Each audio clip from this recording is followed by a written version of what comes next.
Hello नमस्ते, स्वागत है आपका टॉट्स एंड मॉम्स में। मैं हूँ कविता। आज हम बात कर रहे हैं हेल्दी फैट्स, मतलब फैट वसा या चर्बी छोटे बच्चों के लिए कितना आवश्यक होता है, कैसे इसे उनके आहार में इंक्लूड किया जा सकता है वगैरह सारे डिटेल, जैसे एग्जाम्पल ऑफ फैट्स जो उनके लिए बहुत हेल्दी हो वो भी बताया गया है। अभी फैट मेजर मैक्रोन्यूट्रिएंट है जो उनके बढ़ते दिनों में बहुत आवश्यक होता है।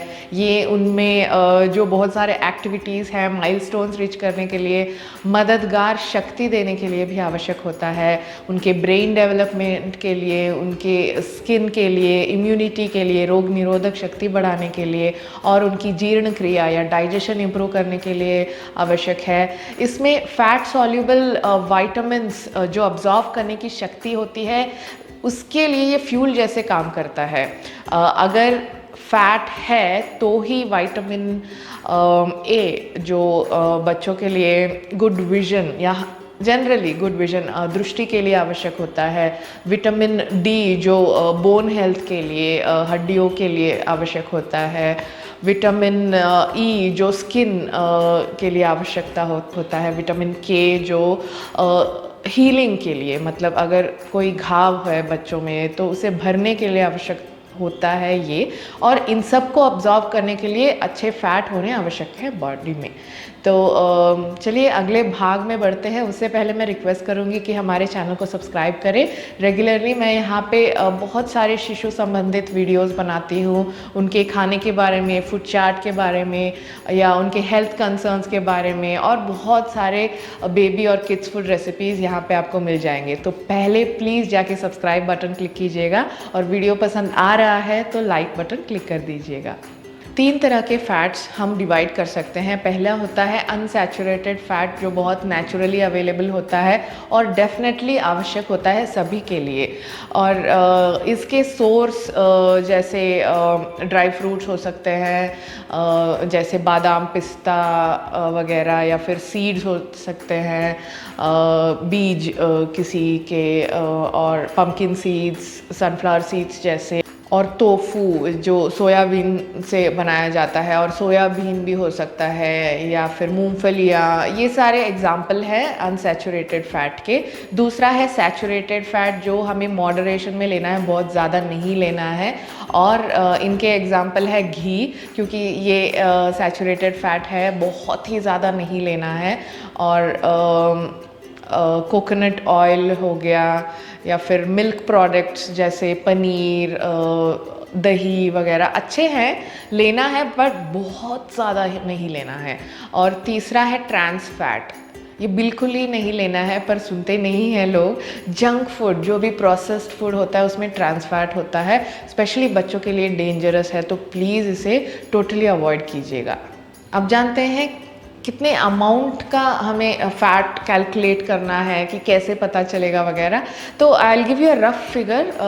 1 से 3 साल के बच्चों के लिए आवश्यक होता है एटलीस्ट 30 से 40% का फ़ैट कंटेंट, जो भी आहार वो ले रहे हैं। अभी 1000 कैलोरीज वो ले रहे हैं तो 300 से 400 तक का फ़ैट कंटेंट या 40 ग्राम अराउंड के फ़ैट वाले फूड उन्हें लेने हैं। और ये पॉसिबल नहीं है कि हर दिन हम कैलकुलेट करके इसे दें, तो एटलीस्ट एक वीक में कोई रफ कैलकुलेशन रख के आप अपने बच्चे को इसे ऑफ़र कर सकते हैं। पतले दिखने वाले बच्चों में क्या फ़ैट नहीं होता, क्या उन्हें नहीं मिल रहा पोषण ठीक तरह से? अगर आपका प्रश्न ये है तो मैं बता दूं, नहीं, दिखने में आपको पता नहीं चलता कि बच्चे का पूर्ण पोषण हो रहा है कि नहीं। अगर बहुत स्किनी हो रहे हैं, बाहर से दिख रहा है उनकी मांसपेशियां सब पता चल रहा है, तो हो सकता है कि डेफिनेटली फ़ैट उन्हें नहीं मिल रहा है। पर जनरली जैसे लोग देखते ही बताते हैं, ओ आपका बेटा कितना पतला है, शायद आप इसे ठीक तरह से खाना नहीं दे रहे हैं, तो तब आपको चिंता करने की ज़रूरत नहीं है। बच्चा अगर अच्छी तरह से खेल रहा है, कूद रहा है, माइलस्टोन रीच हो रहे हैं उनके, मतलब इस टाइम तक उसे चलना था तो चल रहा है, या फिर जैसे उठना था, बैठना था, खेलना था, ये सब एक्टिविटीज़, और मेंटली जो भी उन्हें रिकग्निशन वगैरह, मतलब हमारे माँ ये हैं, बाप ये है, ये गेंद है वगैरह जैसे recognition. So mental and physical activities दोनों बैलेंस्ड होके नॉर्मली जा रही है, थोड़ा इधर उधर है तो चिंता करने की आवश्यकता नहीं है। अगर आपको लग रहा है कि सडन डिप हो गया है वेट में, तो तब आप डॉक्टर से बात कीजिएगा। किसी ने कह दिया और आपने अगर बहुत ज़्यादा फैट कंटेंट वाले फूड अपने बच्चे को दे दिया, तो इससे भी बच्चे को नुकसान हो सकता है, क्योंकि डाइजेस्ट नहीं कर पाएंगे और ओबेसिटी या अननेसेसरी वेट गेन जो उनका होगा, उससे संबंधित बहुत सारे I will not name it, बहुत सारे दूसरे हेल्थ रिलेटेड प्रॉब्लम हो सकते हैं उन्हें। तो प्लीज़ डॉक्टर से पूछ लीजिएगा अगर आपको कुछ डाउट लग रहा है। ओके, आपका फेवरेट सेक्शन जिसमें मैं बताऊंगी कि हेल्दी फैट वाले आहार कौन से हैं जो आप अपने बच्चे को दे सकते हैं और कैसे दे सकते हैं। रेसिपीज़ का लिंक भी आपको मिल जाएगा सारे डिस्क्रिप्शन बॉक्स में, तो उन्हें भी चेक कीजिएगा। सबसे पहले नट्स या ड्राई फ्रूट्स एंड सीड्स। हम सालों भर से बादाम को खाते आ रहे हैं, स्पेशली रात को भिगो के सुबह खाना। ये बहुत अच्छी आदत है। आप थोड़े बड़े बच्चों को ऐसे कर सकते हैं और थोड़ा पैन में घी के साथ रोस्ट करके उसे क्रश करके थोड़ा कूट के उन्हें उनके डेज़र्ट के ऊपर या कुछ मीठा बना रहे हैं, शीरा जैसे कुछ बना रहे हैं, तो उसके ऊपर स्प्रिंकल करके दे सकते हैं। और बहुत छोटा है आपका बच्चा तो ड्राई फ्रूट पाउडर बना के दे सकते हैं। इसका रेसिपी मैंने दिया है। बादाम, काजू, पिस्ता वगैरह मिक्स करके उसका एक मतलब रोस्ट करके उसका एक पाउडर बना के आप अपने बच्चे के आहार में इंक्लूड कर सकते हैं। रेसिपी है, ट्राई कीजिएगा। नहीं बना पा रहे हैं तो Tots and Moms Food Store में आप इसे परचेज भी कर सकते हैं। नीचे डिस्क्रिप्शन बॉक्स में लिंक मिल जाएगा। ऑर्गेनिक केमिकल फ्री फूड आपको यहाँ से मिल सकता है, जो हमारा खुद का स्टोर है। और सीड्स जैसे बहुत आजकल मान्यता है, और पिछले दिनों में भी जब हम छोटे थे तो मुझे याद है कि हम ये कद्दू का जो बीज रहता है उसे सुखा के उसके छिलके निकाल के खाते थे। अगर आप ऐसे कर सकते हैं तो ये नेचुरल तरीके से बच्चों में इंटरेस्ट पैदा करेगा कि वो भी इसे खाएं, एंजॉय करें। और अगर नहीं हो पा रहा है तो ये सीड्स आजकल मिल जाते हैं आसानी से। उनके परचेज लिंक मैं डिस्क्रिप्शन बॉक्स में छोड़ूंगी, तो परचेज करके उसे भी पैन में थोड़ा टोस्ट करके उसे क्रश करके आप बच्चों के आहार के साथ मिक्स करके दे सकते हैं। छोटे बच्चे हैं तो नट्स एंड सीड्स मिक्स किया हुआ प्रोटीन बूस्टर आप परचेज कर सकते हैं टॉट्स एंड मॉम्स फूड्स में। और पावर प्रोटीन स्मूथी जिसमें भी ये सारे गुण हैं, ये सारे ड्राई फ्रूट्स एंड सीड्स मिला के बनाया गया है, उसे परचेज कर सकते हैं। और रेसिपी लिंक मैं दे रही हूँ पीनट बटर के, और जैसे इनको आप ग्रेनोला के अंदर यूज़ कर सकते हैं, उनके सारे रेसिपीज़ आपको मिल जाएंगे। और ऑयल्स आप ध्यान से उपयोग करें इनका। रिफाइंड ऑयल जैसे बहुत सारे ब्रांड आजकल मार्केट में मिल रहे हैं जो बच्चों के ऊपर फोकस करके एडवर्टाइजमेंट बनाते हैं। तो आपको ये ध्यान में रखना है कि नेचुरली अवेलेबल ऑयल ही हेल्दी होता है, जिसमें कुछ भी रिफाइन नहीं किया होता है। जैसे सरसों का तेल वहाँ पे नॉर्थ इंडिया में बहुत फेमस है, यहाँ पे साउथ इंडिया में कोकोनट ऑयल, ग्राउंडनट ऑयल मतलब नारियल का तेल या फिर मूंगफली का तेल यहाँ पे ज़्यादा बनता है। और सेसमे ऑयल भी आप यूज़ कर सकते हैं। ऑलिव ऑयल इंडियन नहीं है, फिर भी वो बहुत अच्छा रहता है। अगर प्योर ऑयल आपको ये सारे कोल्ड प्रेस ऑयल मिल रहे हैं तो परचेज करके उनका उपयोग कीजिएगा। और अच्छी बात ये रहेगी कि आप एक तरह के तेल को स्टिक ऑन ना करें।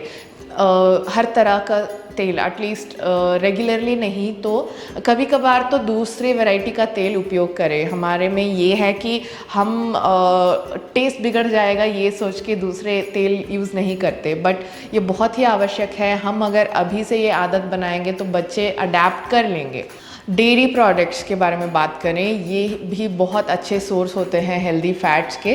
फुल फैट मिल्क जिसमें मक्खन बहुत ज़्यादा रहता है, निकाला हुआ डाइट मिल्क ना दे बच्चों को। 2 साल तक उन्हें फुल फैट मिल्क चाहिए होता है। और मिल्क प्रोडक्ट्स जैसे पनीर, उनके भी उसे यूज़ करके क्या क्या बनाना है, मैंने 5 से 8 रेसिपीज़ बनाए हैं हमारे चैनल में, उसे चेक कीजिएगा। पनीर घर में कैसे बना सकते हैं, सिंपल सा मेथड, वो भी मैंने शेयर किया है। बच्चे हैं तो ज़्यादातर आप घर में ही चीज़ें बनाएं तो बहुत अच्छा रहता है। और चीज़ भी अच्छा है। चीज़ यूज़ करके मैंने 2 रेसिपी शेयर किए हैं। चीज़ उत्तपम जो इंस्टेंटली बनाया जा सकता है, और चीज़ बॉल्स छोटे बच्चे या फिर 1-2 साल के बच्चे बहुत पसंद करते हैं। फिंगर फूड, हाथ में खुद उठा के खाने वाले आइटम, और बड़े बच्चों के लिए भी आप इसे बना के दे सकते हैं। और मक्खन का उपयोग आप खिचड़ी में या फिर उनको सूप दे रहे हैं तो उपयोग कीजिएगा, या फिर बटर पीस प्यूरी की एक रेसिपी मैंने रिसेंटली शेयर की थी, उसे भी आप 8 महीने के बच्चों को बना के दे सकते हैं।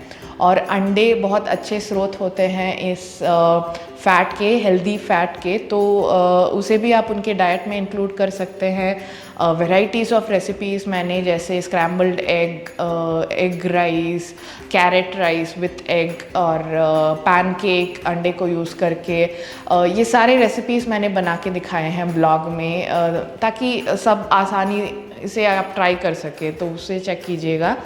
और आखिरकार मांस और मच्छी अगर खाते हैं तो उसे भी ऑफ़र करें। उनमें सैल्मन, टूना नामक 2-3 वैरायटी होते हैं। ग्रास फेड मीट होते हैं जैसे चिकन या फिर लैम वगैरह, शीप वगैरह, आप उनके मीट या मांस जो नेचुरली इंडिया में मिलता है, जिन्हें अनवांटेड चीज़ें खिला के नहीं बड़ा किया गया है, तो वैसे वाले मांस मच्छियाँ आप बच्चों को दे तो अच्छा रहेगा। और एक बात आपको ध्यान में रखनी है, जैसे ही हम नॉनवेज बोलते हैं तो बहुत ऑयली फूड जैसे दिखता है इंडिया में। हम उसे बहुत ज़्यादा तेल डाल के बनाते हैं, खाते हैं, क्योंकि अच्छा लगता है लोगों को। वो एक फेस्टिवल की तरह ट्रीट करते हैं नॉनवेज को, जो भी खाते हैं वो। तो स्पेशली बच्चों को दे तब थोड़ा ये ध्यान रखें कि कम तेल का उपयोग करें, या फिर उसे बेक करके खाएं, या उबाल के खाएं, या फिर ग्रिल करके खाएं। ये सब अच्छे मेथड हैं जिनमें आपको बहुत कम तेल का उपयोग करना पड़ता है। तो ये थे सारे मेन प्रोडक्ट जो मैं रफली आपको बता सकती थी। और बहुत सारे फ़ैट, हेल्दी फ़ैट के आहार रह सकते हैं जो हम डे टू डे यूज़ कर रहे हैं, उन्हें इंक्लूड कीजिएगा आहार में। जैसे अभी आइडिया मिल गया है कि आपके बच्चे को क्या आवश्यक है, कितना आपको देना है, तो प्लीज़ उसके बारे में थोड़ा ध्यान रख के खाना पकाइएगा, अपने लिए और बच्चों के लिए भी। और ये नहीं कि सिर्फ बच्चे को बना के खिला दिया, जब हम खाएंगे हमें देख के बच्चे भी खाएंगे, तो ये ध्यान में रखिएगा। और इतना ज़्यादा टेंशन मत ले लीजिएगा कि फ़ैट तो मैं दे ही नहीं रही थी, मैंने कैलकुलेट ही नहीं किया है। ये जब आप थोड़ा बहुत ध्यान बरतेंगे तो जाते जाते आ जाएगा। और बहुत सारे ऐसे कैल्शियम रिच फूड के वीडियोस बनाए हैं मैंने, फूड रेसिपीज़ जैसे पहले भी बताया था। तो सब्सक्राइब कीजिएगा हमारे चैनल को, और इस वीडियो को देखने के लिए बहुत शुक्रिया। अपने फ्रेंड्स के साथ भी इसे शेयर कीजिएगा। और जाते जाते ये बता दूँ, पहले भी मैंने कहा है, टेंशन लेने की ज़रूरत नहीं है कि आपका बच्चा पतला दिख रहा है। एक्सेसिव फैट मत दीजिएगा, डाइजेशन प्रॉब्लम हो सकता है बच्चे को। मीडियम लेवल में, मॉडरेट लेवल में आप अपने बच्चे के डाइट में इसे इंक्लूड करते आइएगा। आशा है फिर से मिलेंगे अच्छे अगले वीडियो के साथ। तब तक के लिए शुक्रिया, नमस्कार और बाय बाय।